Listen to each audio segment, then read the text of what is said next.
My mom's cooking is way better than yours." While some leaned back on the dining chairs and others sat up straight, the four of us gathered around a table full of delicious dishes. Normally, we wouldn't have such a fancy meal, but today we were eating with my in-laws. Keith, smirking even while eating, looked at me and said, "But I made that dish. Your usual bad cook." I responded to Keith's comment and then glanced at my parents-in-law to see their reactions. "What did you say?" My parents-in-law looked confused. The atmosphere grew tense.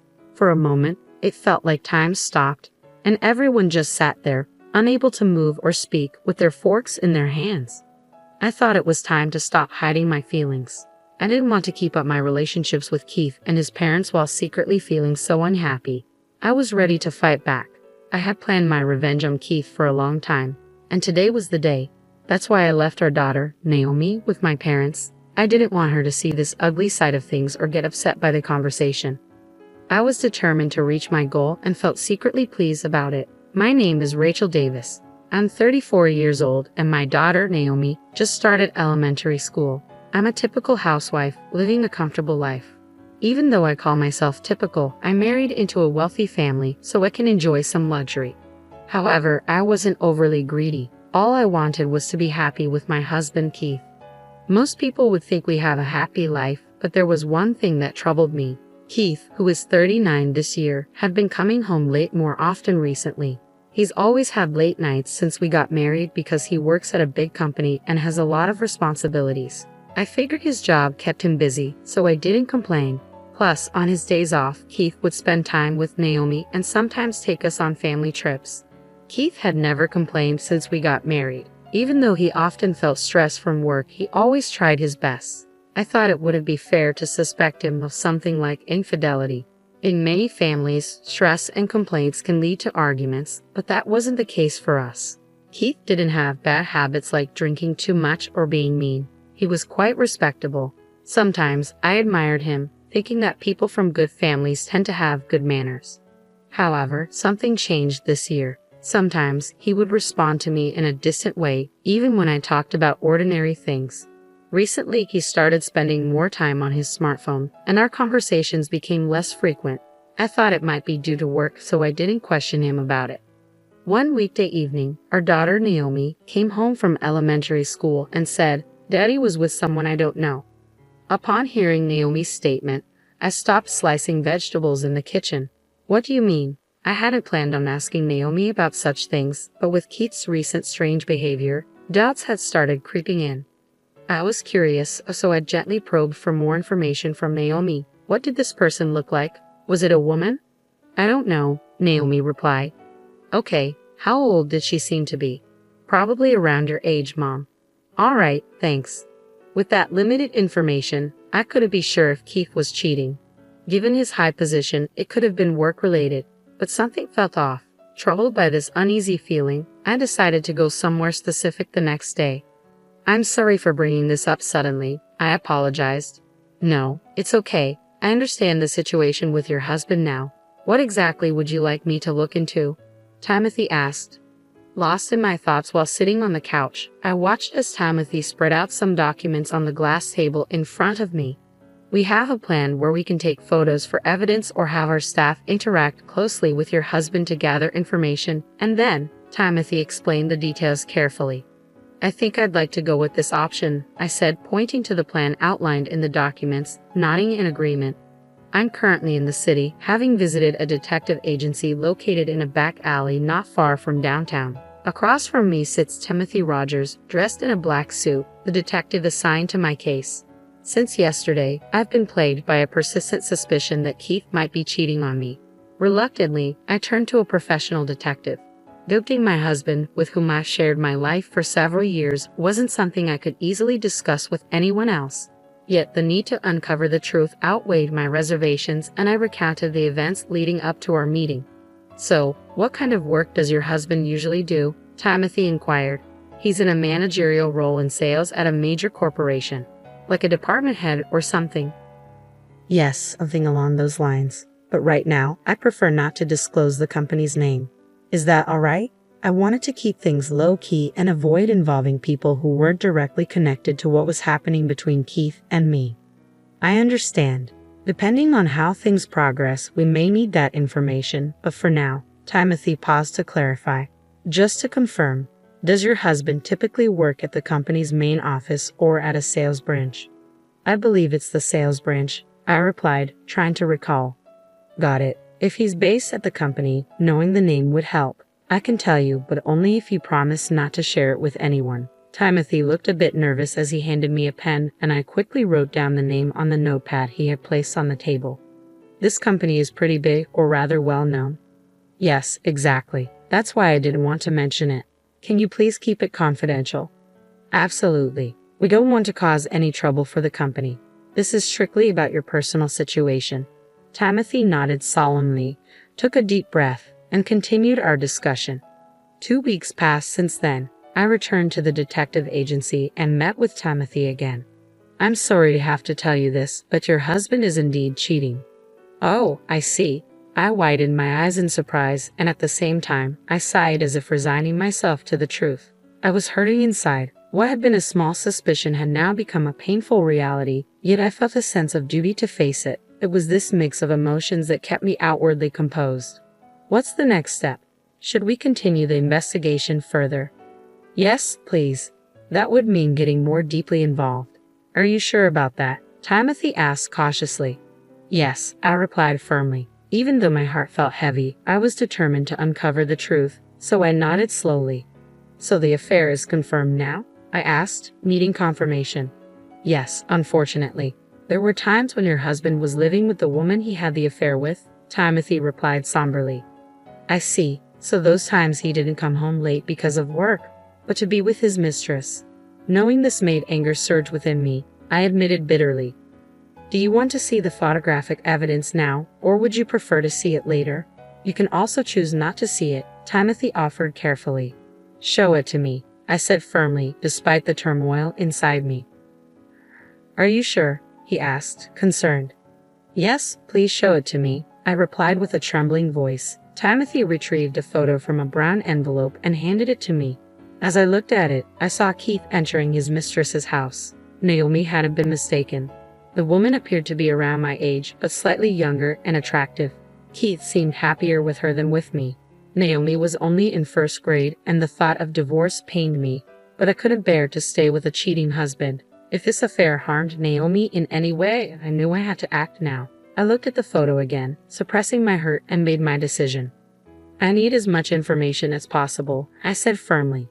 All right then, we'll conduct an investigation over the next 2 months. Is that acceptable to you? Timothy asked. Yes, I have the funds for it. Please proceed, I replied, meeting Timothy's gaze. Hey, don't be saying such things. All you're doing is lying, came a voice. No, it's the truth. I am now at Keith's parents' house with Naomi not present, allowing me to respond fully to Keith's statements. I have not lied or deceived my parents-in-law. What's wrong with telling the truth?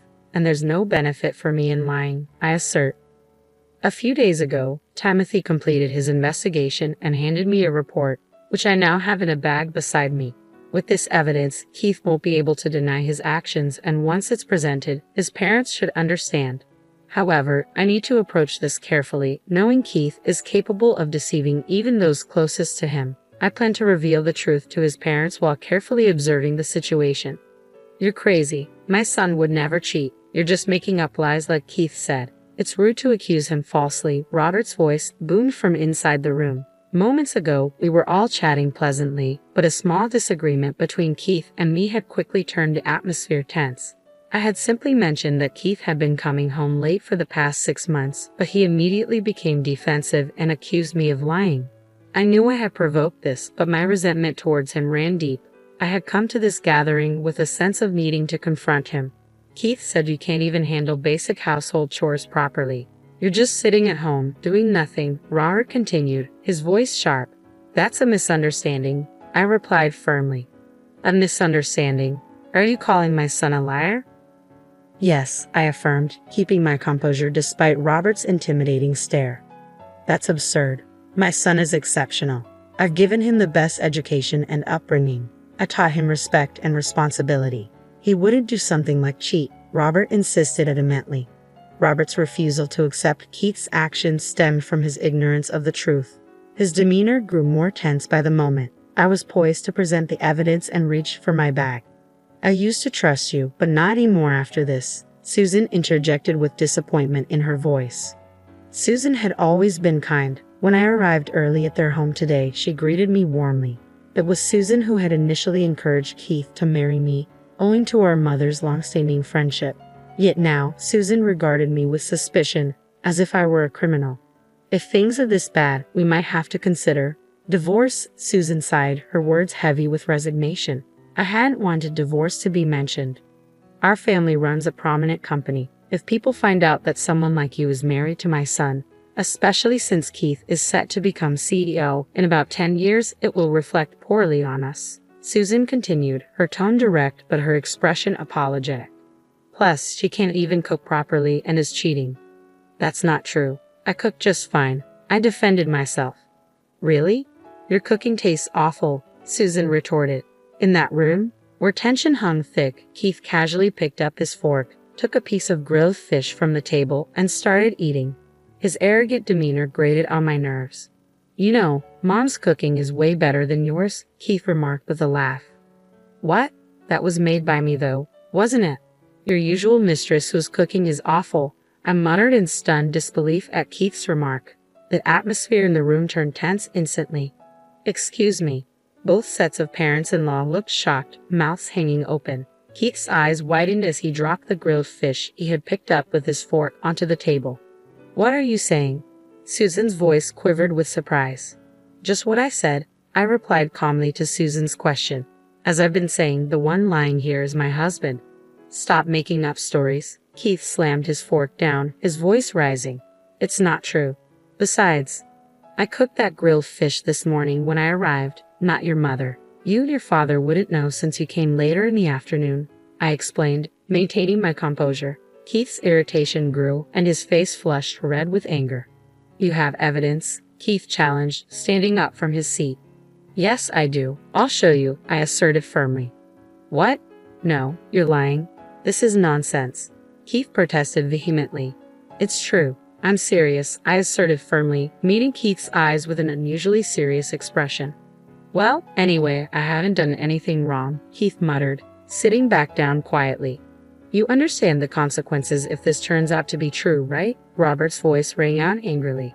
Let's calm down first. Does Rachel really have evidence? Susan interjected, trying to diffuse the escalating tension. In that moment, Susan was the voice of reason. I retrieved an envelope from my bag and placed photos, along with a letter-sized paper from Timothy, the detective, on the table. Keith's face paled as he watched me lay out the evidence. No, this isn't what it looks like, Keith protested desperately, refusing to face the truth. What's going on? What does all of this mean? Robert demanded, but Keith covered his ears in a futile attempt to block out the truth. What are these? These photos? Who is this person? Are you really cheating? Robert demanded, shocked and dismayed. Yes, that's correct. That's why I had these photos taken as evidence. This is not fabricated. I've also spoken with a lawyer, so if we decide to divorce, it will be handled legally, I stated firmly, my resolve unwavering. I was determined to hold Keith accountable. This could damage the reputation of my company. Robert's voice wavered. The confidence he had shown earlier seemed to fade away. What's the truth here? This isn't my fault, Keith muttered defensively. At Susan's question, Keith covered his face with both hands, unwilling to confront the reality before him. However, he couldn't deny the undeniable evidence any longer. Keith's distressed expression slowly gave way, and it became clear he was starting to regain his composure. All right, I'll talk, Keith slumped, appearing exhausted. He struggled to find the right words. I did cheat, but it's not entirely my fault. Keith began to justify himself from the beginning. I had someone I loved before, Keith admitted. Loved. I was taken aback. Keith had never mentioned this before. Since when? I pressed. Before I met you, before Mom introduced you to me, Keith confessed. So why did you choose to marry me then? I asked, feeling a mix of hurt and confusion. Because it looked good socially, Keith admitted reluctantly. Then he turned to his parents, his expression troubled. What do you mean by that? I asked, trying to comprehend Keith's explanation. Dad wanted me to get married soon, so I was set up with someone Mom recommended, Keith explained, his voice strained. So if you love someone else, why didn't you tell me? I questioned, feeling hurt and betrayed. Because I knew you would criticize me, Keith admitted reluctantly. Who is this person you love? Robert demanded angrily. The suspicion he had harbored towards me now shifted to Keith, and he banged the table with his right hand, demanding the full story. It was someone I met about 10 years ago. She worked at a nightlife spot, but given that my father runs a major company, I couldn't openly discuss it, Keith confessed, his tone resigned. A nightlife spot? Well, in that case, I probably would have opposed the marriage, Robert muttered with frustration and disappointment. Indeed, Keith admitted. Yes, Dad, so it's not entirely my fault. In truth, I wanted to marry her. Keith dropped a bombshell, revealing the truth I had never known. I was left speechless. We had lived together for years, had a child together, but Keith had never truly loved me. It was a devastating realization. She said it would be okay if we got married this year, so I saw it as my chance, Keith continued, explaining himself. Chance? Chance for what? What are you talking about? Susan, who had been listening intently, interjected with confusion. It was my last opportunity to marry her, and I thought if I spoke poorly of Rachel, Dad and Mom would agree to our divorce, Keith confessed bitterly. I'm tired of all of it, the societal pressures and expectations. I just want a simple life. I'd rather spend my life with that woman than with our family. Keith spoke with a raw honesty I had never heard from him before. Despite my hurt, I felt a twinge of sympathy, realizing the stress he had been under all these years. But it also became clear that our relationship had only been a facade, lacking any genuine love. So, what are you going to do about our marriage? I asked, my voice trembling. I'm going to get a divorce, Keith replied, his decision final. Do you have any idea how much money I've spent on you? Robert's anger escalated, his frustration palpable. Hey, please stop, I interjected, trying to ease the tension. What, you're siding with him now? Robert snapped back, his anger directed towards me. It's not about taking sides. We've never heard his true feelings before. He's always followed our advice and done what was expected, even since his college days, I explained, hoping to bring some perspective. And what about my business? I won't accept it unless he marries someone suitable, Robert continued, his fury unabated. I'm sorry, Keith's voice trembled with pain. Just saying sorry won't fix this, Robert retorted harshly. But isn't it enough that he's finally being honest with us? Susan interjected gently, her voice soothing the heated atmosphere. I'm filing for divorce, so what about taking over my company? What's your decision? Robert demanded, his expression stern and unwavering. I can't take it over anymore, Keith replied quietly, his resolve clear despite the turmoil. I see. So are you prepared to take full responsibility? Robert asked, seeking a final confirmation. It might be tough, but I'll manage, Keith replied with a hint of uncertainty. Then do as you please. I won't interfere. From today, you're no longer part of this family. Remember that, Robert declared firmly, his disappointment evident as he left the dining table and exited the room. I'm truly sorry, Keith turned to me with regret in his eyes, pleading for forgiveness. But despite his apology, I couldn't forgive him for the turmoil he had caused in my life. I was resolute about getting a divorce and securing child support to move forward. I contacted the attorney I had spoken with earlier that day, and the process of divorcing Keith began the following day. A few months have passed since then, and I feel like my life has improved, even though it's not as comfortable as before. Despite the challenges, I'm in a better place now. Mom, I'm off to school, Naomi called out. Take care, honey, I replied. Naomi is now in 2nd grade, and I'm navigating life as a single mom. I had to return to work, but it's a far cry from living with Keith, who never truly loved me. After seeing Naomi off to school, I head to work. Interestingly, the company I work for is managed by my father-in-law. We've reconciled, and they've been incredibly supportive, helping me in various ways at work. It turned out that much of what Keith had claimed was untrue, and his parents have apologized for his behavior. Thanks to their support, I was able to join this company. However, after our divorce was finalized, Keith moved in with the person he had an affair with and never returned. He's been consistent with child support payments, given his financial stability. Through hearsay, I've heard he's been wandering the streets late at night, looking worn and troubled. I'm unsure about his current relationship with the person he cheated with, but it no longer concerns me. My focus now is on providing for Naomi and building a stable future for us. Letting go of the past, I've taken the first steps toward a new life.